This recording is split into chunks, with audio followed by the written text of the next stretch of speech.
भारत माता की जय। दोस्तों, मैं आपका भाई आशीष भारद्वाज। कल रात में हमारे श्रीमान मुख्यमंत्री हेमंत सोरेन जी ने एक आदेश पारित किया है कि हमारे राज्य में कोविड से मर रहे लोगों को कफन की कमी नहीं होगी। राज्य सरकार उनको मुफ्त में कफन मुहैया कराएगी। आदरणीय मुख्यमंत्री जी, जब कोविड का सेकेंड फेज हमारे राज्य में आया, हमारे राज्य में ऑक्सीजन सिलेंडर्स की अवेलेबिलिटी नहीं थी, हमारे राज्य में ऑक्सीजन फेस मास्क की अवेलेबिलिटी नहीं थी, हमारे राज्य में नोबलाइजर की अवेलेबिलिटी नहीं थी, हमारे राज्य में रेमडेसिविर जैसा इंजेक्शन की अवेलेबिलिटी नहीं थी, हमारे राज्य में तमाम मूलभूत सुविधाएं, हमारे यहाँ वेंटिलेटर की अवेलेबिलिटी नहीं थी, और जो वेंटिलेटर पड़े थे उनको ऑपरेट करने वाले कोई डॉक्टर्स नहीं थे, हमारे यहाँ पे आइसोलेशन और आईसीयू वार्ड की कमी थी, हमारे यहाँ डॉक्टर्स नहीं थे। ऐसे ही साधारण से लड़के ऑक्सीजन और ऑक्सीजन रेगुलेटर को लगा रहे थे और उनको यूज कर रहे थे और दवाइयां सुइयां करा रहे थे कोविड डेडिकेटेड वार्ड्स में। हमारे यहाँ पे जो खाने मिल रहे हैं आइसोलेशन वार्ड में, उन खानों को देखा, उन मरीजों को दिए जाने वाले उन खानों का सुध लेने वाला कोई नहीं है। लेकिन आपको प्रस्ताव लाना है श्रीमान कि कफन मुफ्त में देंगे। इन सब का व्यवस्था कौन करेगा श्रीमान? ये कफन वाला कानून आपने लाया, कफन वाला जो आदेश पारित कराया, काश ये आदेश आप श्रीमान ऑक्सीजन सिलेंडर, ऑक्सीजन रेगुलेटर और बाकी चीजों के लिए भी लाते तो बड़ा अच्छा लगता। ये तो हदप्रभ करने वाली बात हुई श्रीमान कि आप राज्य के लोगों को यह सुनिश्चित कर रहे हैं कि आपने वोट मुझे दिया है, आप निश्चिंत रहिए, आपकी कफन की व्यवस्था भी मैं ही करूंगा।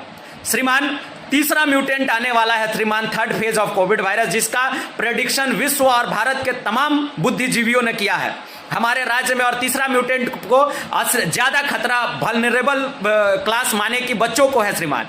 बच्चे के लिए हमारे पास पेडियाट्रिक के कितने डॉक्टर्स हैं उससे आपसे छुपा हुआ नहीं है, पेडियाट्रिक के कितने वार्ड से छुपा हुआ नहीं है, बच्चों के लिए अलग ऑक्सीजन फेस मास्क की जरूरत होती है, उसकी क्या व्यवस्था है वो आपसे छिपा हुआ नहीं है, आईसीयू वार्ड्स की क्या व्यवस्था है छिपी हुई नहीं है। और हमारा झारखंड कुपोषण ग्रस्त इलाकों में आता है श्रीमान। बच्चों के न्यूट्रिशनल के लिए क्या व्यवस्था है, और तो और वैक्सीनेशन के लिए जो आपने 18 से 44 वर्ष के लोगों को कहा था कि हम आपको मुफ्त में वैक्सीन अवेलेबल कराएंगे, वैक्सीनेशन सेंटर्स पे वैक्सीन नहीं अवेलेबल हो रहे हैं श्रीमान, और वैक्सीन की अनअवेलेबिलिटी के वजह से रजिस्ट्रेशन नहीं हो रहे हैं। बहुत सारे लोग मेरे को बार बार फोन करते हैं कि भैया रजिस्ट्रेशन नहीं हो रहा है। इन सबको दुरुस्त कब करेंगे श्रीमान, ये आपसे मैं पूछना चाहता हूं। कफन की तो व्यवस्था आप कर रहे हैं कि क्यों ना मरने की व्यवस्था की जाए जिससे हमारे लोग सुरक्षित रहें, क्यों ना वो व्यवस्था की जाए जिससे हमारा राज्य का एक भी व्यक्ति हताहत ना हो, जिससे कफन की व्यवस्था ना करनी पड़ी। अगर आप कफन के जगह इसकी व्यवस्था में लगते श्रीमान तो राज्य का एक एक बच्चा आपको आशीर्वाद देता, आपके यशस्वी होने की कामना करता।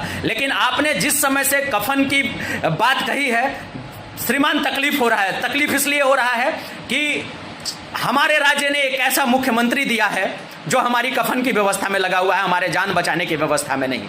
इसको आक्षेप की तरह, आरोप प्रत्यारोप की तरह मत लीजिएगा श्रीमान। एक बार सोचिएगा, राज्य को गर्व होनी चाहिए हमारे मुख्यमंत्री पे, राज्य के एक एक व्यक्ति को गर्व होनी चाहिए हमारे मुख्यमंत्री पे। हमें शर्मिंदा होने का मौका मत दीजिए श्रीमान कि हमने ऐसा मुख्यमंत्री कैसे बिठा दिया है जो कफन की तो व्यवस्था करता है लेकिन जीने की व्यवस्था करने में असमर्थ है, अयोग्य है। कृपया श्रीमान इस पर ध्यान दीजिएगा। जय हिंद, जय भारत, वंदे मातरम। आशा करता हूं आप सभी सुरक्षित होंगे। आप सभी अपनी सुरक्षा का ख्याल खुद रखिए, क्योंकि राज्य सरकार आपके कफन की व्यवस्था में लगी हुई है, तो आप समझ सकते हैं कि आपकी सुरक्षा कैसे हाथों में है। तो कृपया करके आप, अभी कोविड खत्म नहीं हुआ है, सारे प्रोटोकॉल को फॉलो करिए। जय हिंद, जय भारत, वंदे मातरम, भारत माता की जय।